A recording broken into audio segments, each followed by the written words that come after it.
Ayan. Kita nyo, merong nagbigay sa atin ng 2 kilos ng fresh tomato. So, harvest nila to sa kanilang bukirin.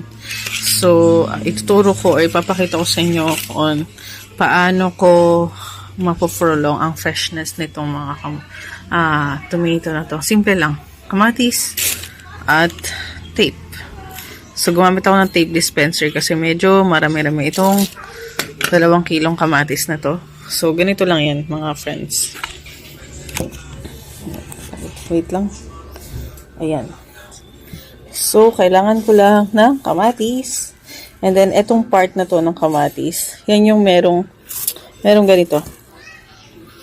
Oh, sorry, nakalimutan ko yung technical term nito. So, ayan. Tatanggalin mo. Tatanggalin ko lang yan. Tapos, didikatan ko lang siya ng tape.